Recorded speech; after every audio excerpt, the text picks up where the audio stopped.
warqadda guriga xaaji muuse suudi lagu weerarayo waxaa soo saaray 3 qof madaxweyne farmaajo ra'iisul wasaare khayre iyo fahad yaasiin nabad sugidda kumeel gaarka jagada ninka u haya xaajigana waxaa la garowsaday culays haddii la saaro in ay niyajabi karaan ciidanka degmada balcad ku nool 30 teknika balcaday waxay ka soo gashay ex control afgooye 50 teknikana balcaday joogta degmada kaaraan Allahu a'lam militarigana boqolkiiba 50 waxay ka soo dad ba waxay ku hayeen si dameeri qaaq dad ba si dameeri ku haya aniga waxaan la yaabanahay 1991kii markii Soomaaliya dawladii dad ka dhaxaysay ee Maxamed Siyaad Barre ay burburtay waxa burmay wax la Somaliland oo qabiilka halkaas tagay oo la dagaalayay daaroodka la degan dhinacaas waxay sameysteen maamul oo ayagu isku raali galiyaan ee si isku dilin daaroodka kalena oo ka nabad galo oo dadkaas lagu ilaaliyo wax maamul iyo dawlad la iskaga dhigo oo lagu wardiyaa loo sameeyay daaroodkii meesha degaan wuxuu sameystay maamul yiraaho Puntland buu sameystay 1998kii maamulka Somaliland 1991 ka sameeyay waxa hadana ku xigay galmudug waxa sameysay Puntland oo caalam bay madaxweyne uga dhigtay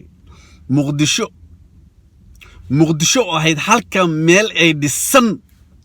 wa halka place ama halka magaalo amse halka dhul ee Soomaaliya ka dhisan haday noqoto airport ama degada ama guryaha ama magaalo ahaanta ama caafimaadka mise wasaaradihii dawladda iska lahayd wax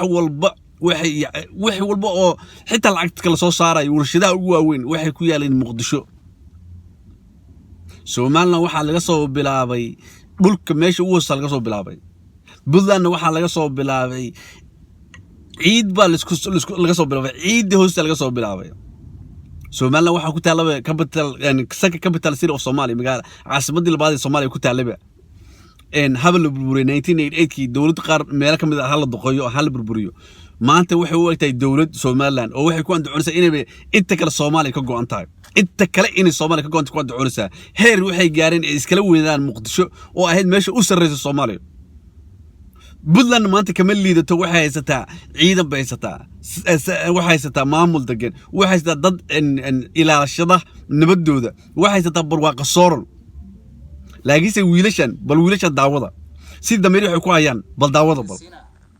laba example aan sina cawada oo ku dagaalgali kartaan ko waxaad moral u isticmaalaysan waxaan bal daawo in kacaankii oo kuwan ka taangi badnaa oo Ethiopia jabiyay diridaba ka dhacay in aad idinka dalka ka saarteen kadib foolxumooyin badan oo kacaankii dadka deegaanka koonfurta ama banaadir degan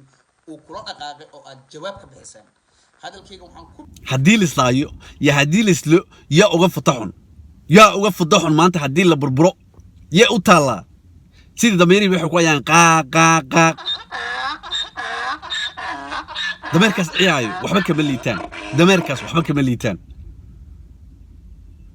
war Muqdisho oo dhisnayd oo caasimad ahayd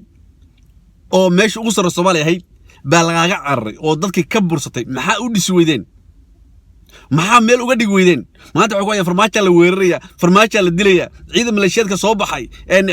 waa la dagaalamaya 1991 ka lagu noqonayaa farmaajo shalay buu imaaday 2 sano kaliya joogo 30 sano intii la dhisay Somaliland intii la dhisay Puntland intii la dhisay Kismaayo iyo Jubaland maxaad u dhisan weydeen hal maamul galmudug baa leenahay galmudugna Puntland baa dhistay sidaan ugu sheegay oo caalan keensatay oo magac bixisay oo ayadu shaangoysay oo rabtay inay anaguna adanaha reer Puntland ka nabad galo ayagana iska nabad galaan maxaa wax u sameeyay weydeen maxaa Muqdisho loogu sameeyay waay miqam maxaa dawlad loogu sameeyay waay Muqdisho loo sameeyaa Muqdisho labo ayay u baahan tahay in aso istaagtaan inta iska deysaan sida dameeraha la qaylinayo tiraahdaan caasimadda hana laga raro oo meesha doodan la aada oo anagu caasimadan dhibaato inagu haysaaya hana la dhaafiyo ama ina ogolaataan caasimadda Muqdisho waxay ka dhaxaysaa ummadda Soomaaliyeed ee luqadda Soomaaliga ku hadasho af muslim iyo af kaal baan idiga baahan yahay uma baahna si dameer in loo qeyliyo uma baahna in fadarnimo lagu hadlo uma baahna anaga waxaan soo jeedinaysan uma baahna halka af ee qabyaaladnimada ay ku salaysan ku hadlaysan hiraab baan leeyahay hiraab wuxuu isku qabtaa muxuu hiraab ni qabtay maanta kulligii qaxooti baatiin kulligii rafaad baa ku jirtaan wiilkaa soo bursateen idinkoo dadka qasha oo dadka dooxda oo dadka batari ku gura oo dadka gurigooda dhaceen wiilkii soo qaxa oo kaa soo carara ka soo carartay waa ka soo daba carartay maanta inaan ka hoosaysi maahan kama sarraysid Soomaaliya waxa kuma haysateen